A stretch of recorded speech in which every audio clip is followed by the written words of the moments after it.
There's one particular announcement that is mind-blowing, quite honestly mind-blowing. Hey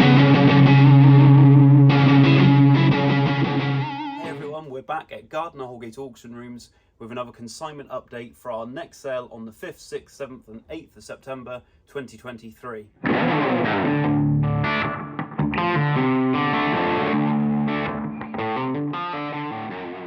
Today we're going to keep it pretty brief because we've been incredibly busy, completely rushed off our feet to be honest.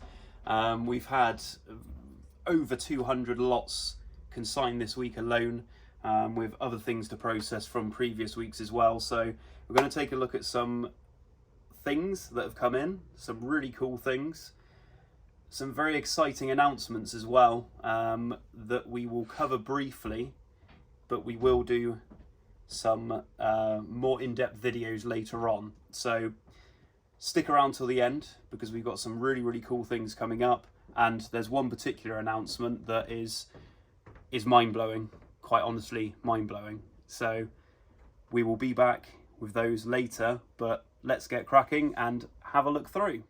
So we'll start with something quite controversial. Some people love them, some people don't. A PRS Silver Sky. There we go, from 2021. Just in great condition. I don't really need to explain the controversy, we all know. It's basically a Strat with a PRS headstock. John Mayer signature. This is a limited edition 1 of 1,000 with this finish. What's the finish? Lunar Ice. Lunar Ice. There we go. It's just like cool colour changey. It's flip paint. When you first see it in the bag, you're like, oh, it's grey, and then you wait, no, it's purple, green. Cool. Flip paint. I did say it was mint, but I'm going to be honest. This is the first time I've actually seen this guitar because it came in with my colleague a couple of days ago. But yeah, there's a few dings and a bit of lacquer checking, but I mean, apart from that, it's very good. So there we go, the controversial Silver Sky. So here we have a British made guitar. Patrick Eggle. Most of us will know about Patrick Eggle, even got his signature on the back there. This is a 1992 anniversary New York model. So it's, yeah, it is what it is. New York model, very well regarded maker. The guitars he's making now under Patrick James Eggle are phenomenal. I mean, these are good guitars, but his recent guitars are just off the scale. Very good. But this is an anniversary model signed by the man on the head. So I think, you know, in terms of British English guitar making history, if you're into that kind of thing, I think it's a must-have for your collection, especially if you're into the Patrick Eggle guitars thing. With the original case, string through as well, cool design. Yeah, nice example. The UK PRS. The UK PRS, some people do say that. So yeah, they are as good as. And they're cheaper. So here we have a artist-owned guitar, or previously owned by. So this is a custom shop made Jackson from the 1980s. We're led to believe it was made by Mr. Grover himself. But this guitar was made for Scott Henderson. So those of you who know Scott Henderson, the purple finish is his thing. This was purchased or bought from Scott Henderson by the vendor in 1988. And we do even have a copy of Guitar World magazine. What's the date on that one? 1987, 87, July 87. And there he is. It's a jazz guitarist, Scott Henderson. There's a cool thing, you know, historically interesting Jackson. It's a one-off, a unique thing. So yeah, those of you who are into the whole Scott Henderson thing, like collecting Jackson guitars. I mean, that is just a cool purple Super Strat. It is a cool Purple Super Strat. With a great neck. With an amazing neck, actually, yeah. I mean, that is one thing that I do have to say. That neck it's smooth. Big frets as well. Good pickups. Yeah, that'll be a good, fast guitar. Nice. So here we have a 1977 Fender Telecaster. So it is a bit weighty, as you'd expect, but the condition is very, very good. This was purchased by the vendor, literally lives down the road from us, about a mile down the road. He bought it in 77, but he did buy it second hand. So he's a second owner, but near as damn it original owner. But yeah, original finish, very well looked after.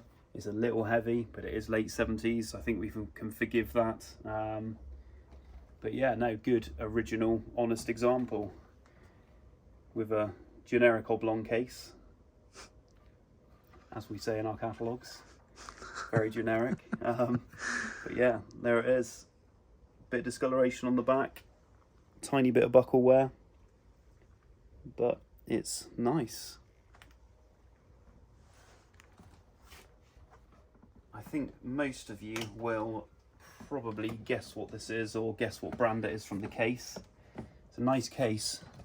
A little bit of damage, unfortunately, but apart from that, it would be a really good example. If I can actually get these latches open, we'll get into it. There we go. So I'm personally not the biggest fan of Hofner guitars, but I've always liked their basses. I don't know why,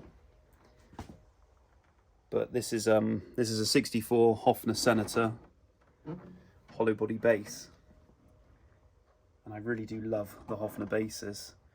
I don't know why I don't like them. I'm not a huge fan of the equivalent guitars, but it's actually been strung around left-handed, so it's obviously been a lefty player, but they've left everything in place, which is nice. But it is a good, clean example.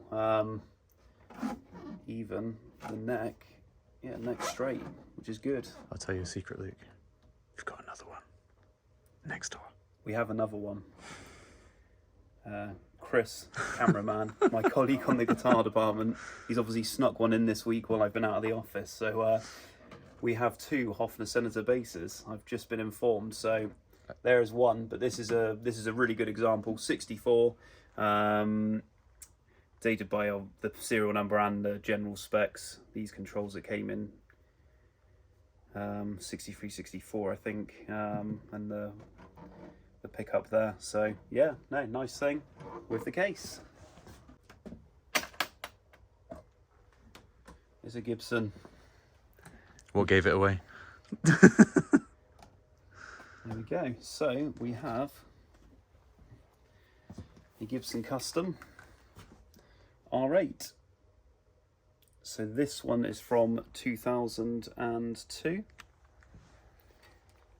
2002 Gibson R8, and yeah, it's just in good condition. I mean, the sticker's still on the guard. Looking at the frets, it doesn't look like it's been played much at all. So yeah, just a good R8. We've got quite a few good Gibson Customs in the sale. We've got an R0, we've got an R4. Yeah, we've got quite a lot. So that's another one. I don't think we've got an R9 yet, so if anyone has an R9 that they want to sell, help us complete the set. But yeah, no, that's a good example. It's got the plainer top. I quite like these straight maple, straight down this way maple tops rather than the book match over the top flaming. Yeah, you were telling me the other day about the Guitar Center one. Yeah. We had the Guitar Center one, the RO, which is sort of a cheaper equivalent, that the special order that the Guitar Center did with the plainer tops. But yeah, this is a standard R8 with a plain top. But yeah, no, it's a good example. Nice big neck. The chap who consigned it was telling me it's one of the nicest playing guitars that he's ever owned, and he's really sad to get rid of it. There we go. So a very reluctant seller. and one of the nicest guitars he's ever played. He said it sounds huge as well. Amazing. There we go. From the seller's words, or seller's mouth. Brilliant.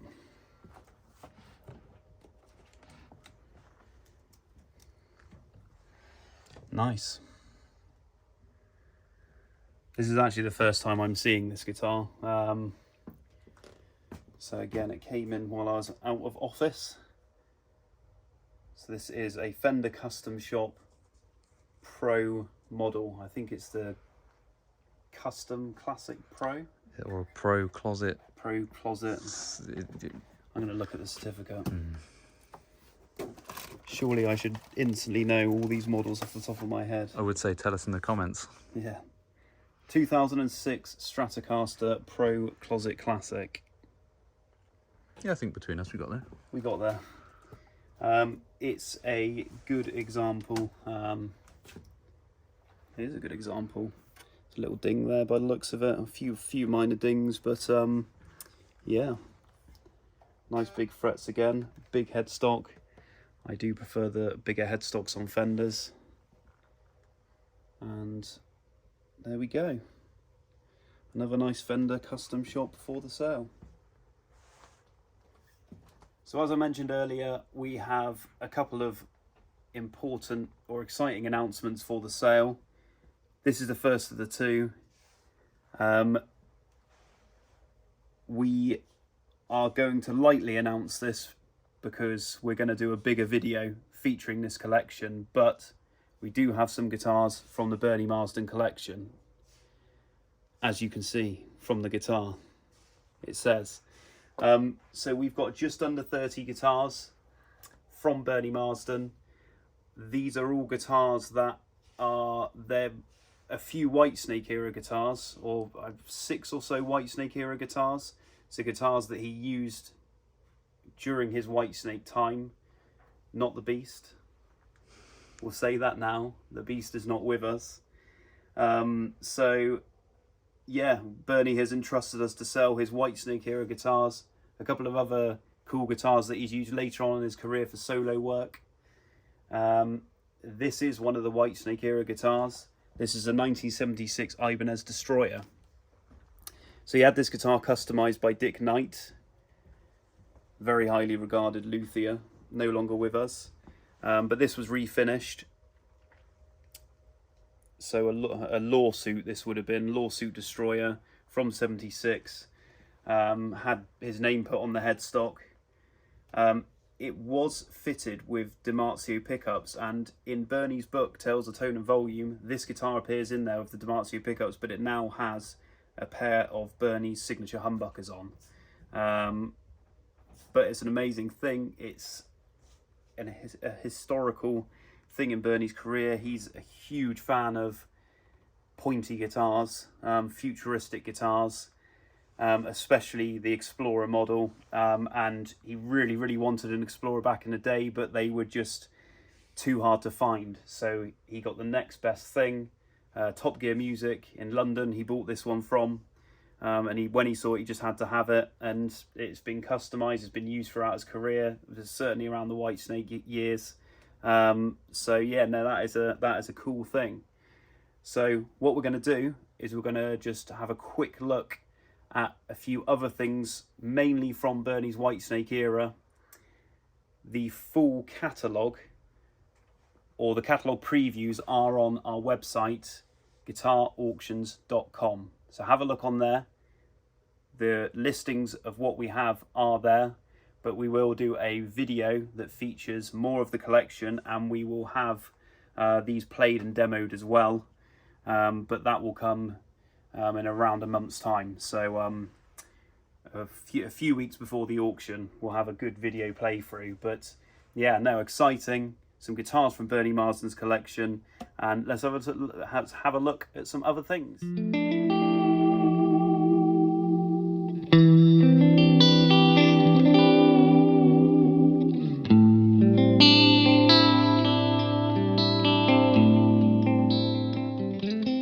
So here is this is the first Gibson that we're going to feature from the Whitesnake era.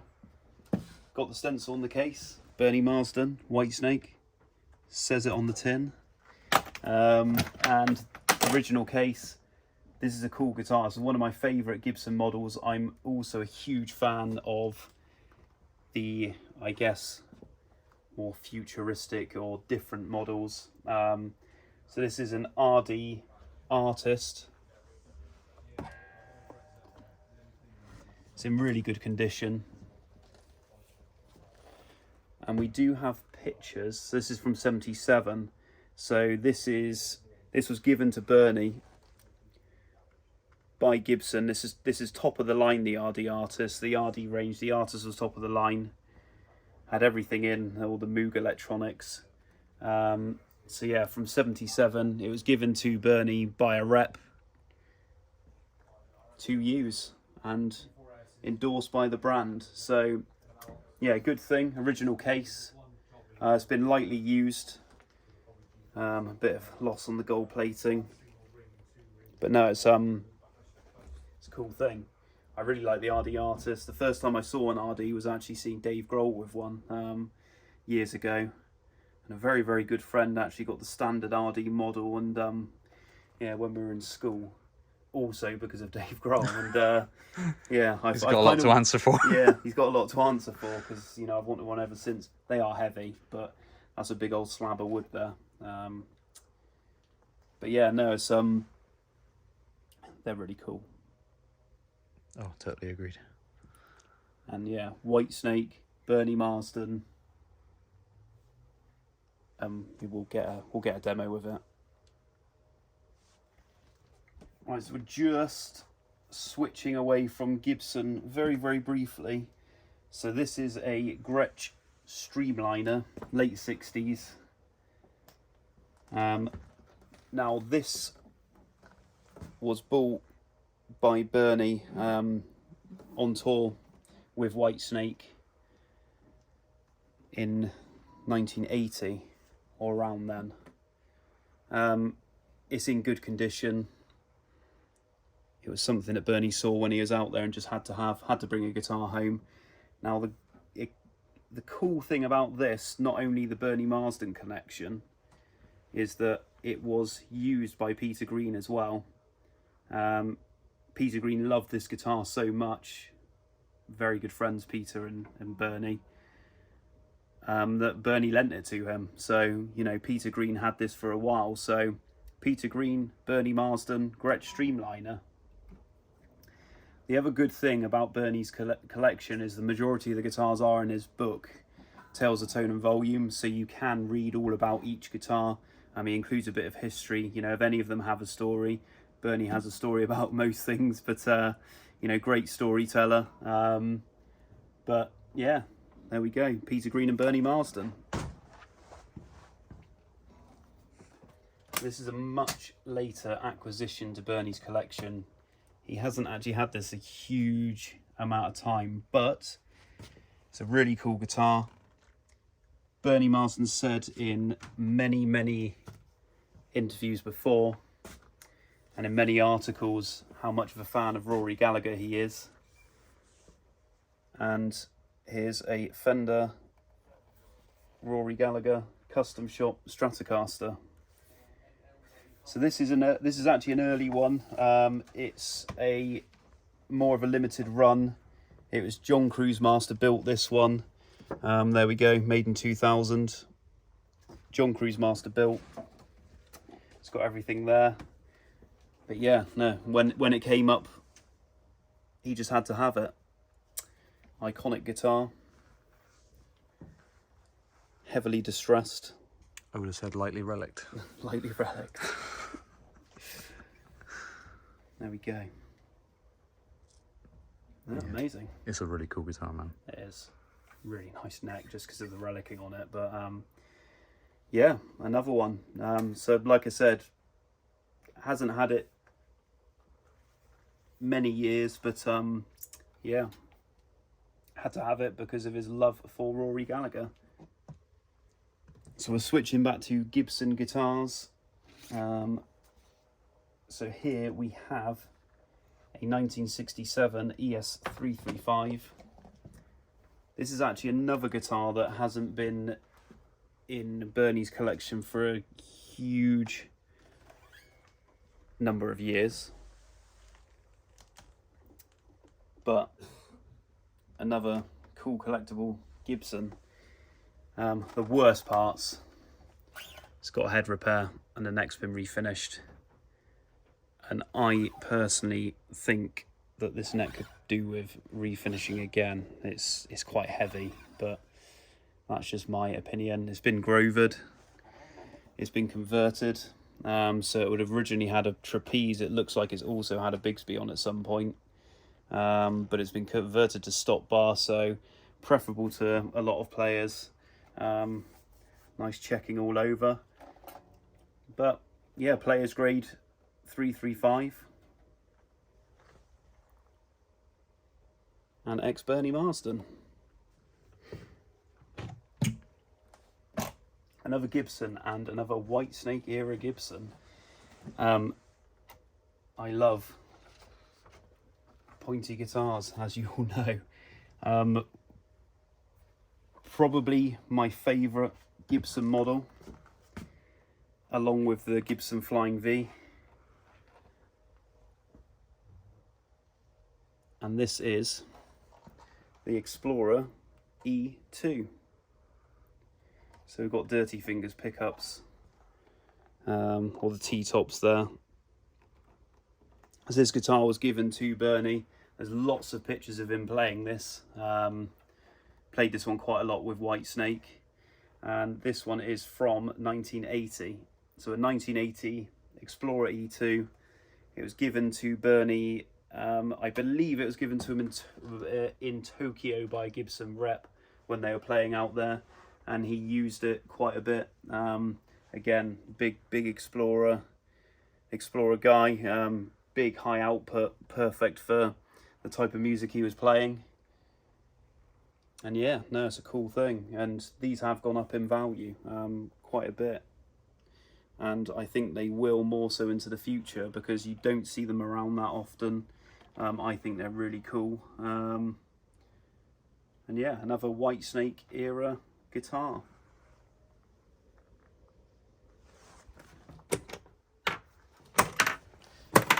So another Whitesnake era Gibson. I think by the shape of the case we can tell what it is. It's a Les Paul.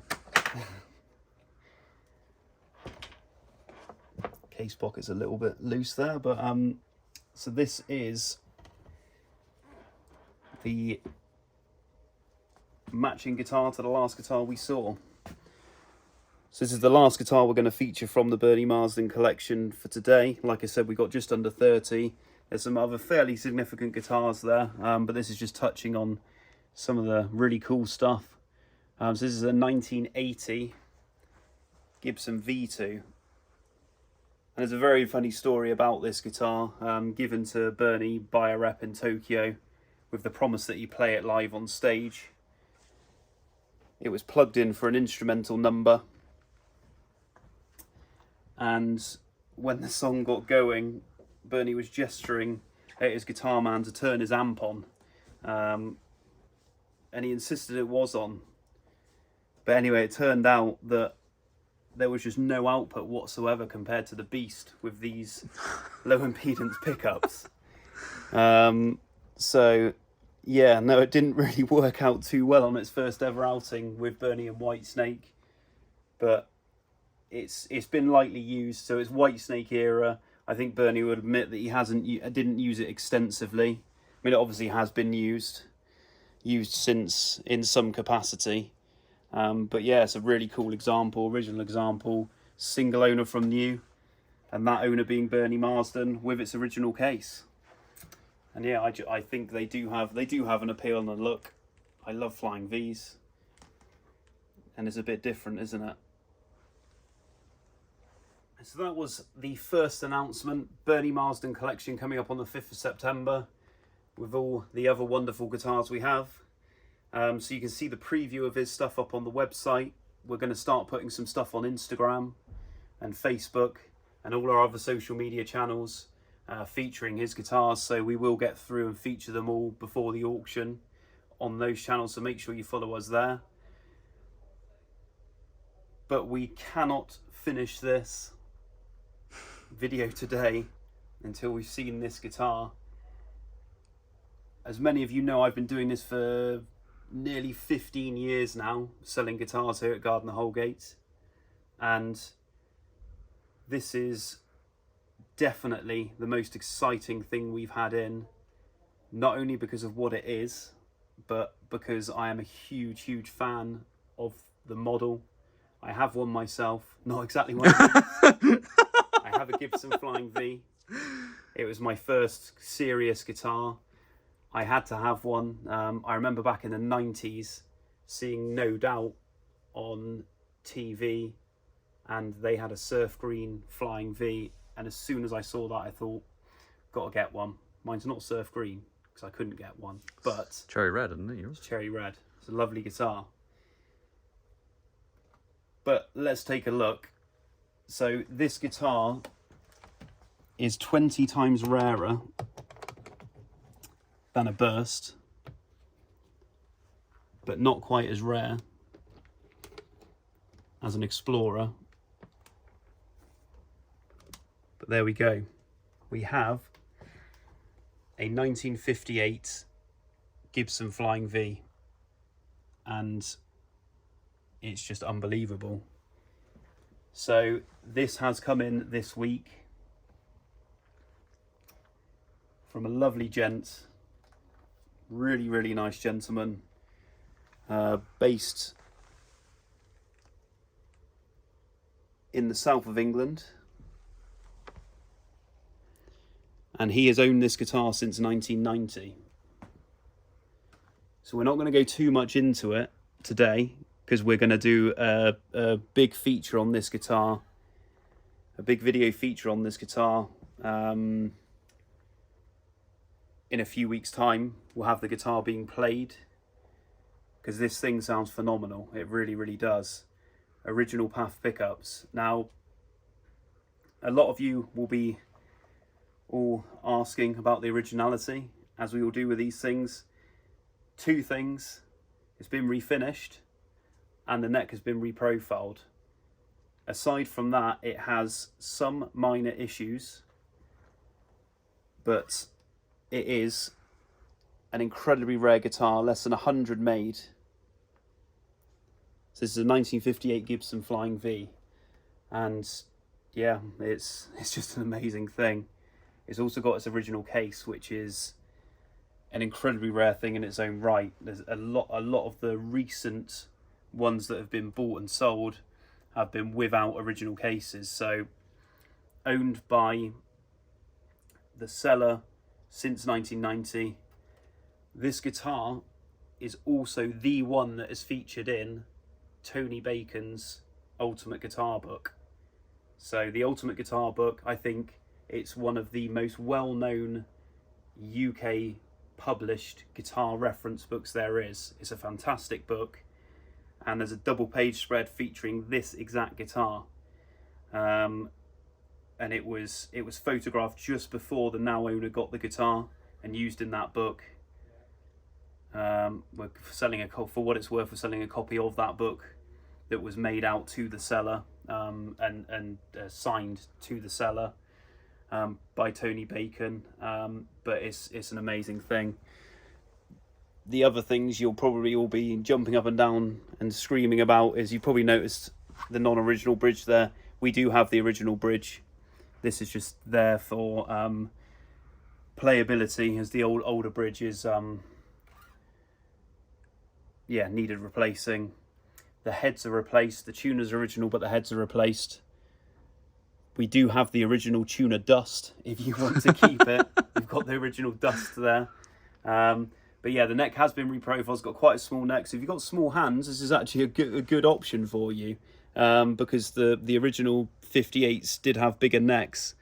But original Path pickups, original pots, pickguard original, control knobs original, switch, jack, all original, with the original case. So this is the highlight for the auction on the 5th of September, is a 1958 Gibson Carina Flying V.